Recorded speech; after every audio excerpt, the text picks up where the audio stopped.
Abra sua Bíblia na primeira epístola de Pedro, no capítulo de número 2 e verso 9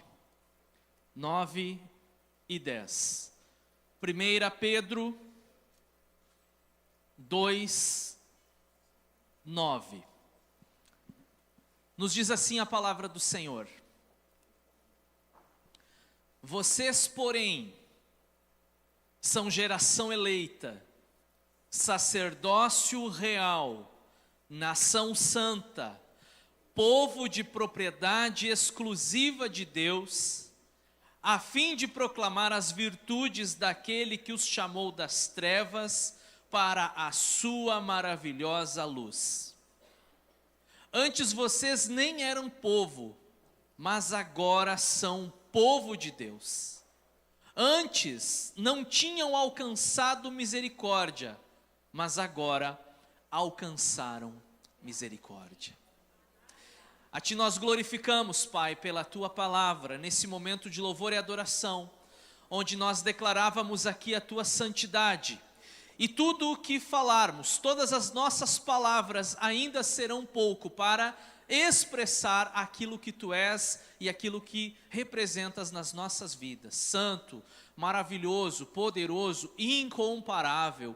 Enfim, Senhor, a Ti seja honra, glória e louvor. E nesse momento em que meditamos, Senhor, na Tua palavra, que o Senhor fale aos nossos corações, edifique, Pai querido, a Tua igreja, e instrui, corrija, anima, Senhor, o Teu povo e nos leva, como lemos e ouvimos na introdutória, ao arrependimento, porque se o Teu povo, que se chama pelo Teu nome, como diz a palavra, se arrepender, assim nós veremos, Pai, a Tua boa mão agindo em nosso favor.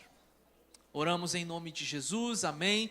Por favor, sentem-se, meus queridos irmãos e irmãs, que alegria estarmos reunidos aqui, e sobre a minha vida, ao mesmo tempo que é um privilégio, porque eu me sinto privilegiado em poder ministrar a palavra do Senhor, mas, como diz o gaúcho, é uma baita de uma responsabilidade, né?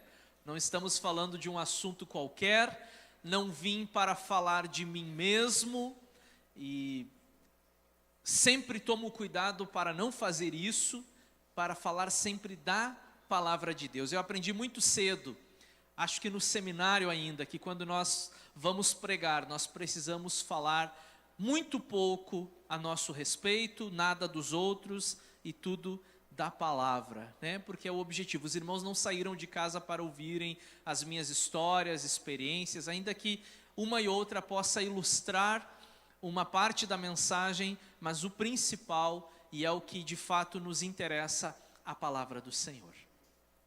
A minha última mensagem na epístola de Pedro, nós tivemos ali um intervalo por conta das festividades da Páscoa, mas a última mensagem na epístola de Pedro, eu havia falado a respeito de uma pedra, de uma rocha que é fundamento, uma rocha que é base, que é estrutura, e era mais ou menos isso que eu falava com os irmãos agora há pouco no nosso estudo, no nosso discipulado, que chamamos de conexão para novos membros e também candidatos ao batismo. Uma base, que também é uma pedra que é angular, ou seja, rejeitada num primeiro momento, mas que depois os construtores percebem que ela é essencial, indispensável.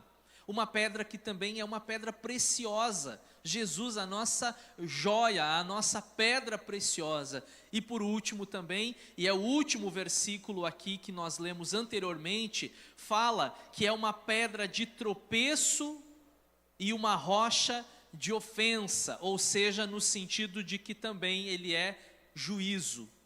E nós muitas vezes percebemos pessoas enganadas a esse respeito, porque encaram Deus apenas como um Deus de amor. De fato, Ele é Deus de amor, mas Ele também é Deus de justiça e de juízo. E que ainda hoje nós temos a oportunidade de sermos reconciliados com Ele. A palavra de salvação, a mensagem da salvação, ela está sendo anunciada, a porta da salvação está aberta, mas nós não sabemos até quando. A palavra nos ensina e nos adverte que devemos estar preparados para a qualquer momento nos encontrarmos com o Senhor nos ares, né? Através do arrebatamento ou através da nossa partida deste mundo. Então, ainda hoje há oportunidade de salvação e eu não posso garantir e afirmar que amanhã estaremos novamente aqui. Nós nunca sabemos quando será o nosso último culto a Deus.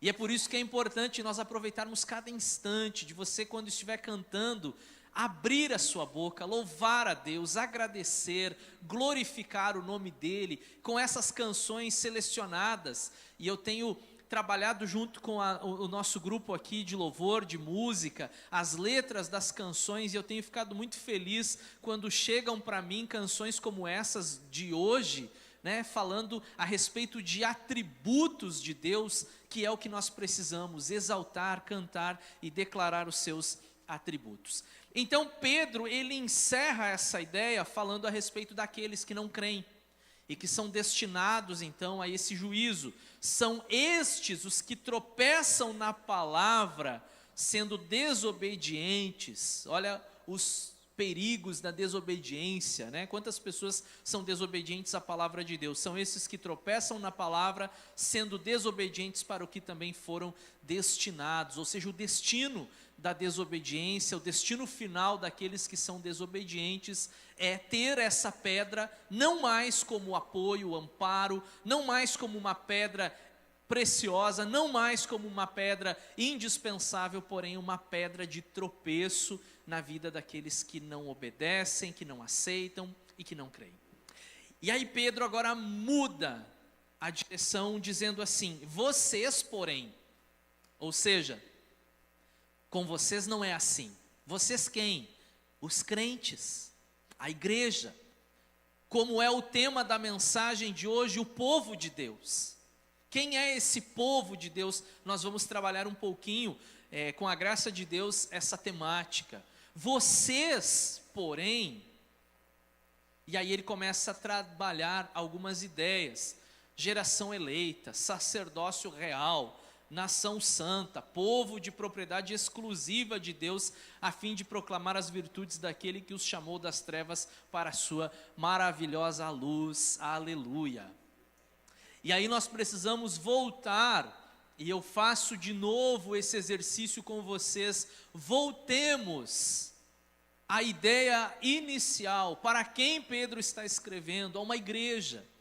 A uma igreja que ela está espalhada em pelo menos 5 províncias romanas que são descritas no primeiro capítulo.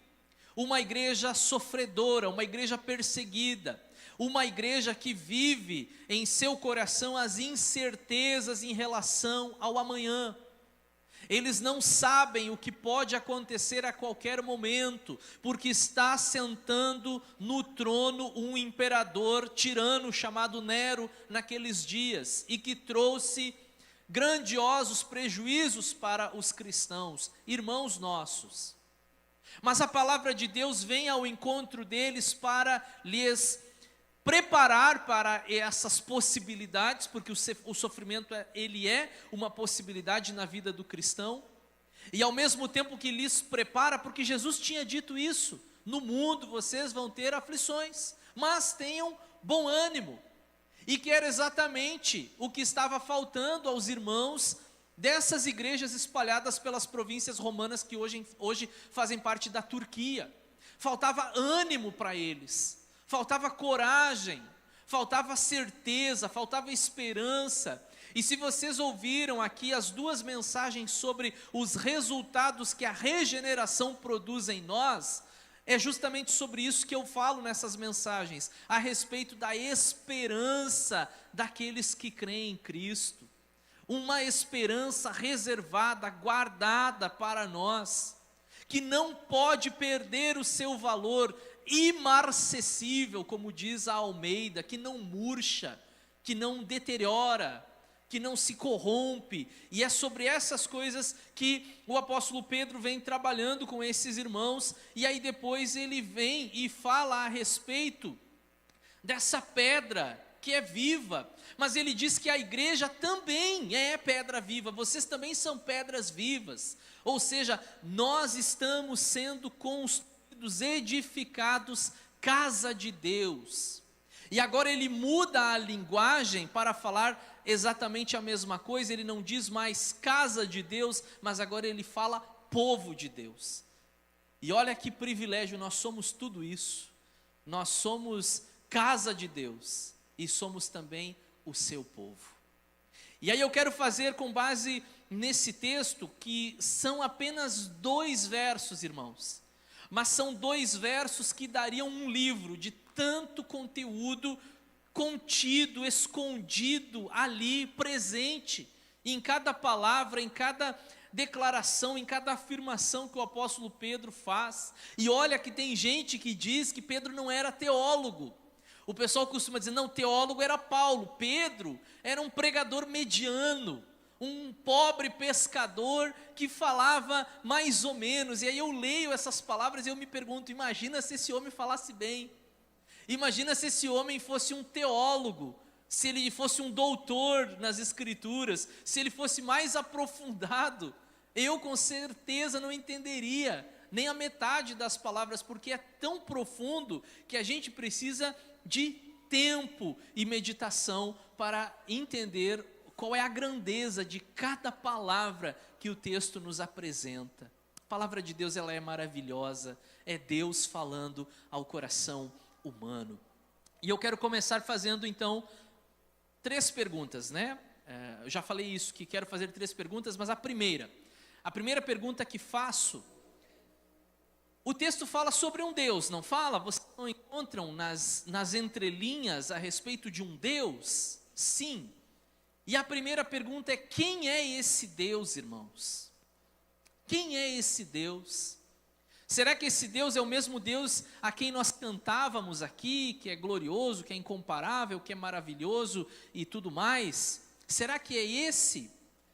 E se de fato vocês estão em Cristo, o Deus de vocês é o mesmo meu, né? Nós cremos nesse mesmo Deus a partir e através de Jesus Cristo, porque a ideia hoje, no mundo, nesse nosso mundo secularizado, o Deus de alguém não significa ser necessariamente o meu Deus, porque eu não sei o que essa pessoa crê, eu não sei quais são as suas convicções, qual é o seu livro sagrado, se é a Bíblia, porque para nós só tem a Bíblia, não tem outro.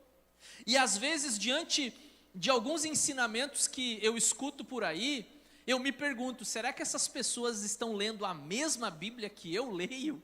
Porque eu não consigo acreditar que seja a mesma minha, porque são ensinamentos tão distorcidos a respeito da fé cristã e a respeito de Deus. Mas se nós estamos em Cristo, então nós podemos dizer que o Deus que cremos, que adoramos é o mesmo. Agora, se não estamos em Cristo, é uma outra discussão. Mas eu quero chamar a atenção de vocês na parte B, ou seja, na segunda parte do versículo 9, quando fala a respeito das virtudes. Sublinhe na sua Bíblia, se você quiser, anote aqui, virtudes.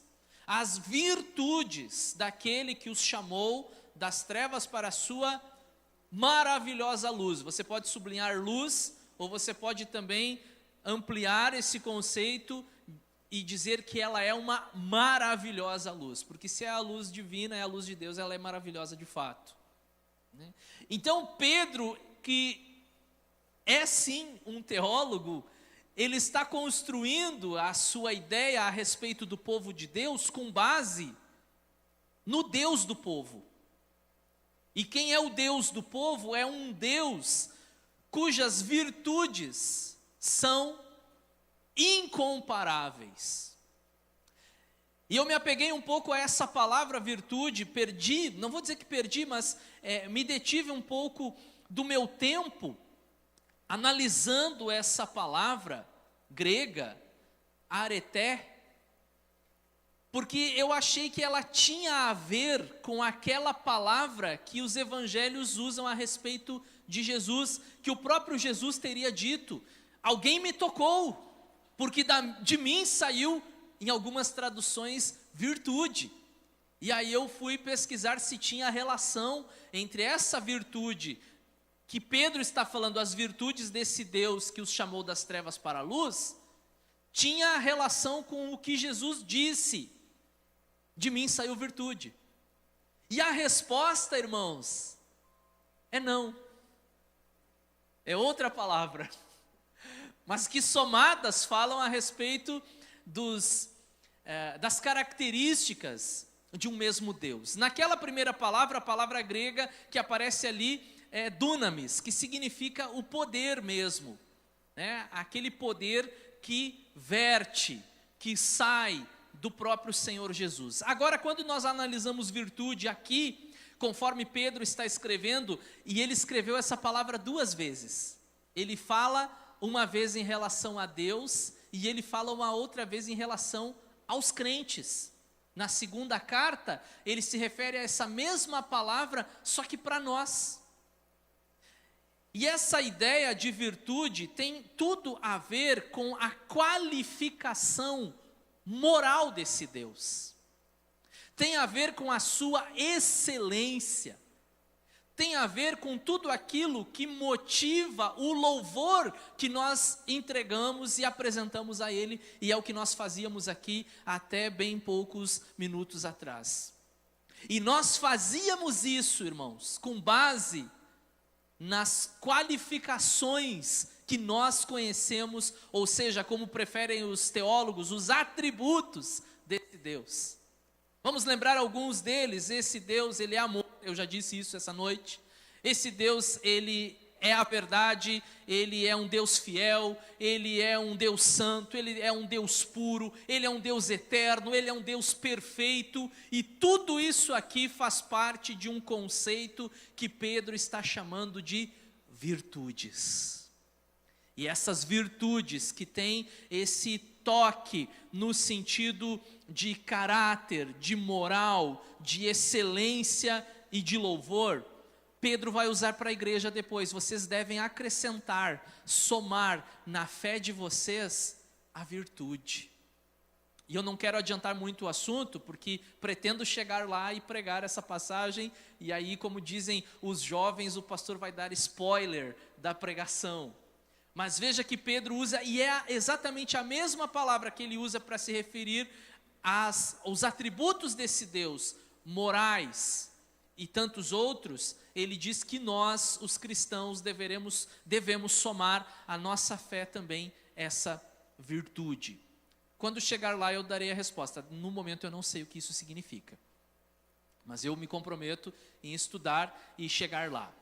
Também fala a respeito de uma luz, que, como eu disse para vocês, ela é maravilhosa. Esse Deus, além de ser rico nessas virtudes, Ele é um Deus que nos tirou, nos chamou, nos transportou, use o sinônimo que você quiser, né, das trevas, e as trevas, elas representam a nossa vida sem Cristo, aqueles que ainda não conheceram, aqueles que ainda não desfrutam e que não vivem debaixo dessa graça, trevas.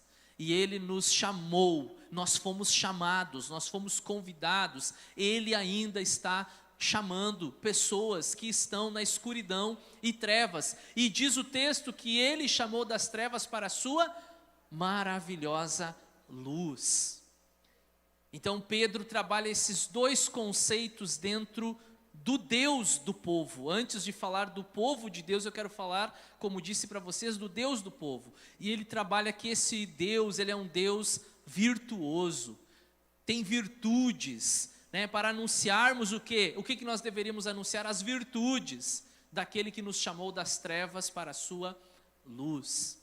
E aí nós vamos nos lembrar do que, por exemplo, o apóstolo João, e eu poderia ter ficado apenas nas palavras do apóstolo Pedro, mas para vocês entenderem que essas ideias, elas não são apenas de Pedro, outros apóstolos concordavam no mesmo sentido. O apóstolo João, na sua primeira epístola, capítulo de número 1 e verso 5, se você quiser conferir, ele nos diz que a mensagem que dele ouvimos e que anunciamos a vocês é esta: Deus é luz, e não há nele treva nenhuma.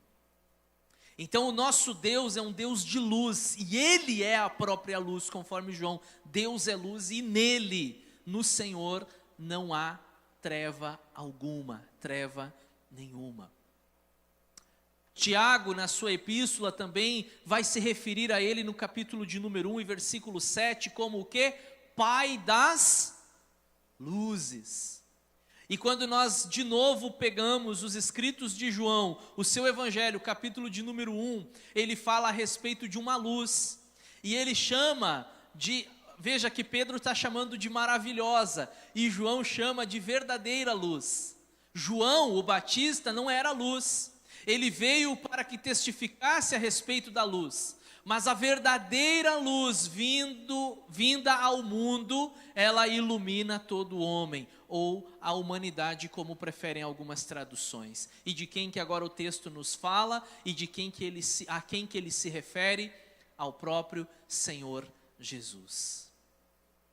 Então em Cristo, nós encontramos essa luz divina, a verdadeira luz. Nós, irmãos, nós não temos luz em nós mesmos, embora Jesus tenha dito aos seus discípulos, vocês são a luz do mundo. Mas o que isso significa? Que nós temos a capacidade de produzirmos luz? Não. A luz é de Jesus, nós apenas refletimos essa luz. Então começamos falando, ou perguntando quem é esse Deus. Ele é um Deus de virtudes e Ele é um Deus de uma maravilhosa luz. A segunda pergunta, quem é então esse povo? Quem é o povo? E aqui, os comentaristas, eles discutem se Pedro está fazendo uma citação direta de alguns textos do Antigo Testamento,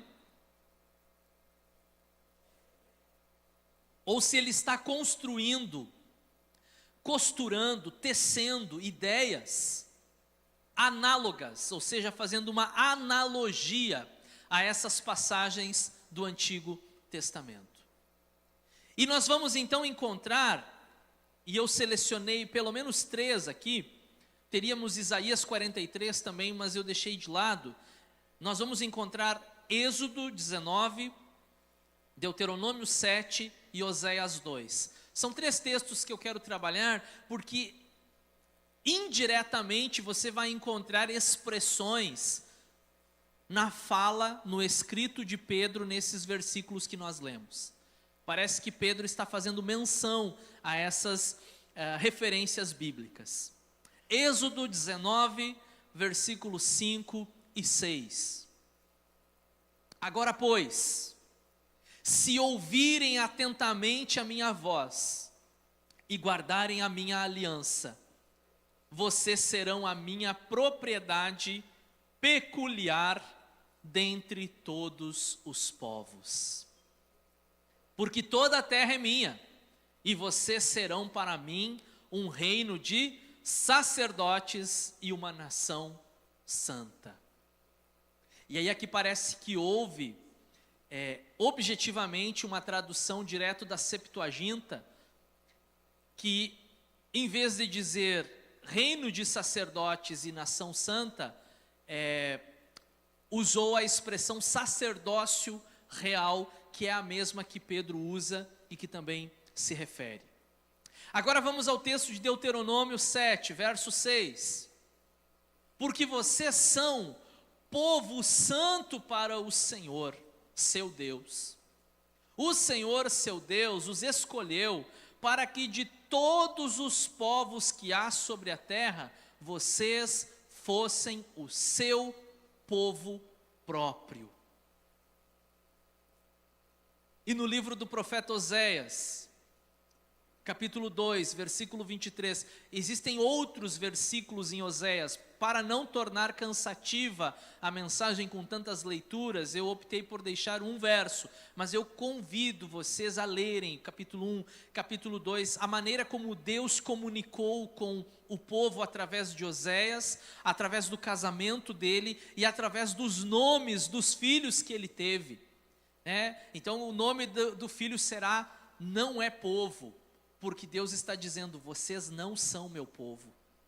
Olha que curioso isso. E parece que Pedro está tomando todos esses versículos emprestados. E aí o versículo 23 do capítulo 2 de Oséias diz assim: agora Deus está falando de uma outra realidade. Você é meu povo.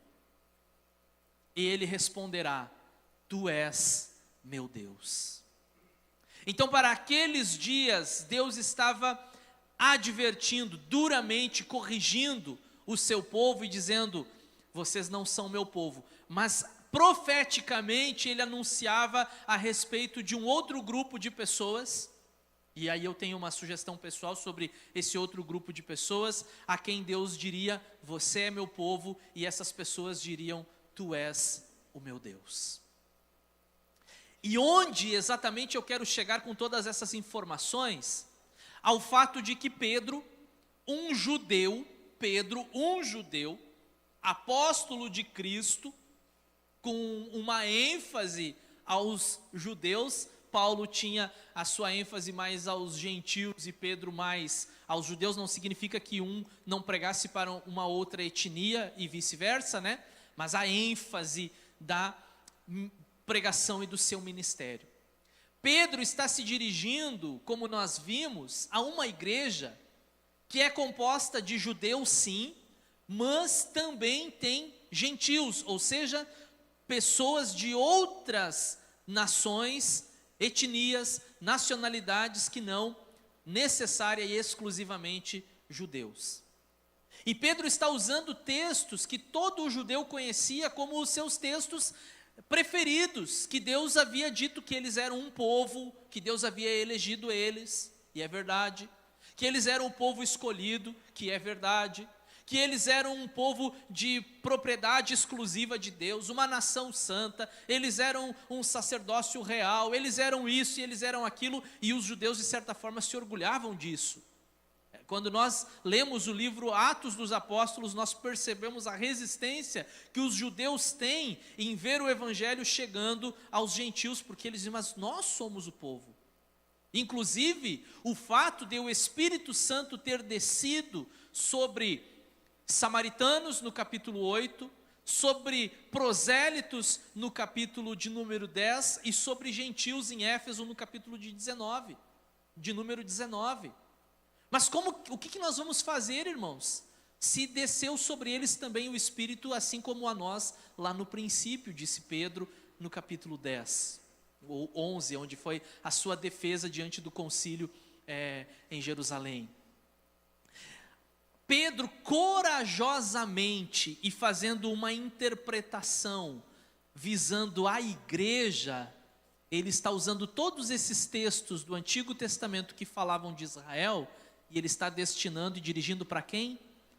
A igreja. E você pode até não concordar comigo, mas a ideia não é minha.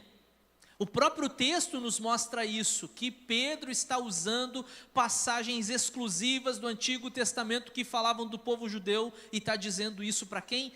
Ele não está escrevendo só para judeus, ele está escrevendo para uma igreja multiétnica, multicultural, que tinha pessoas de várias nacionalidades. E ele está chamando essa igreja, a igreja de Jesus Cristo, a sua igreja comprada pelo seu precioso sangue. Ele está chamando essa igreja de quê, meus irmãos? Geração eleita, sacerdócio real, nação santa, povo de propriedade exclusiva de Deus. E aí eu faço breves considerações a esse respeito. Povo, eu vou começar por aqui, povo de propriedade exclusiva de Deus. Nós precisamos entender que como igreja, nós temos um Senhor. Nós pertencemos a, nós somos de quem? De Deus, a partir de Jesus. Nós somos dele, nós somos o seu corpo aqui na terra. Ele é o cabeça e nós o corpo, como Paulo usa claramente nessa metáfora. Essa igreja, esse povo tem que ser Gravem essa palavra: exclusivamente de Deus. E aí eu uso as palavras do Senhor Jesus: não se pode servir a dois senhores. Ou nós somos exclusivamente de Deus, ou nós não somos de Deus. Porque nós não podemos servir a Deus e ao mundo, a Deus e ao dinheiro, a Deus e ao maligno, a Deus e ao secularismo e a tantas coisas dos nossos dias. Nós precisamos, como disse Paulo aos Romanos, transformar, através e a partir da renovação da nossa mente. Exclusivos de Deus, povo santo. Qual é a ideia de santo? Significa que não peca mais? Significa que não erra? Significa que é perfeito? Não. Na Bíblia, pelo menos no Novo Testamento, a conotação é outra, significa separado para.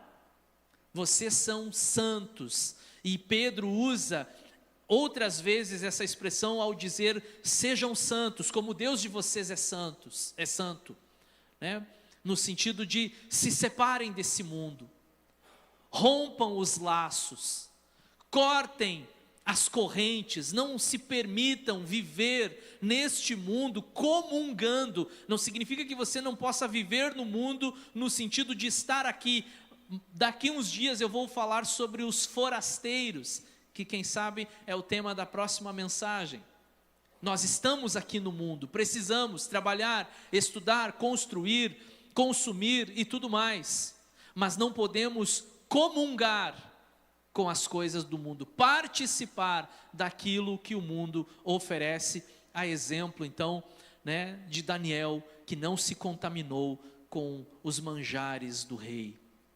Nós somos também um sacerdócio real, e eu quero chamar a atenção de vocês sobre essa ideia, o sacerdócio universal do crente. Ideia essa construída a partir de Lutero e dos reformadores. Nós não precisamos, irmãos, de gurus espirituais. Nós, como crentes, a palavra do Senhor, e nós fizemos menção disso hoje na EBD, sobre a ideia de unção. E o apóstolo João, ele diz aos seus leitores: vocês têm, ele não diz vocês podem ter ou vocês terão, ele diz no tempo presente, vocês têm a unção que procede do santo. E mais à frente ele deixa claro que essa unção vem do Espírito. Então o Espírito de Deus, ele habita na vida do crente. Você não apenas, como nós cantávamos aqui, você não apenas tem a liberdade e o privilégio de entrar na presença de Deus, você tem a obrigação de fazer isso, porque essa é a realidade de um discípulo de Jesus, viver em comunhão com Jesus. O Eduardo falou aqui que o véu foi cortado de alto a baixo. O autor aos Hebreus nos diz que foi aberto um novo e vivo caminho, e que nós devemos nos achegar a ele com confiança. Por que com confiança? Porque no Antigo Testamento era com medo, era com temor. A qualquer momento pode acontecer alguma coisa comigo, porque eu estou na presença de Deus. Somente o sumo sacerdote anualmente entravam no Santo dos Santos. Mas aí Jesus Cristo, de uma vez por todas, entrou no nosso lugar. E agora temos acesso à presença do Pai. E muitas vezes não desfrutamos de tamanha conquista para as nossas vidas. E corremos para cá e corremos para lá, e vamos atrás de profetas, de líderes. E Paulo diz assim, se eu não estiver enganado é aos Gálatas, mas se eu estiver errado também, de fato foi ele quem disse: ninguém vos escravize. E como é comum pessoas sendo escravizadas por líderes, dominadores, que querem controlar a vida do povo de Deus como se o rebanho fosse deles. E o rebanho não é deles, o rebanho é de Jesus. E nós, os pastores, pela misericórdia de Deus, nós conduzimos um rebanho que não é nosso. E um dia nós vamos prestar contas ao dono do rebanho, ao dono das ovelhas. Então, queridos irmãos, entendam isso, vocês têm acesso direto a Deus. Não significa que Deus não use o pastor, não significa que Deus não use um irmão. E essa ideia de sacerdócio, ela precisa ser muito bem trabalhada, porque de repente alguém pode pensar assim: eu sou o meu próprio sacerdote, então eu não preciso de ninguém. Então eu não preciso de igreja, porque se eu sou sacerdote de mim mesmo, eu sou independente, e não é nessa ideia. A ideia do Novo Testamento é que esse sacerdócio universal, ele funciona na comunidade. Nós somos sacerdotes uns dos outros, no sentido de ensino, de correção, no sentido de edificação, mas ninguém, nenhum de nós, vai representar o outro na presença de Deus. Interceder sim, mas representar não, né? Cada um de nós prestará contas de si mesmo, e se eu preciso, eu posso e devo me achegar à presença de Deus. Então esse aqui é o povo de quem Pedro está falando, a igreja, eleita, escolhida, separada, comprada pelo sangue de Jesus, e que ele já tinha dito anteriormente, eu preguei para vocês, por um alto preço, né? Precioso sangue, mais valioso que ouro e que prata. E aí a gente chega na nossa terceira e última pergunta: e qual que é o propósito? Qual é o propósito de Deus separar para si aqui na terra um povo?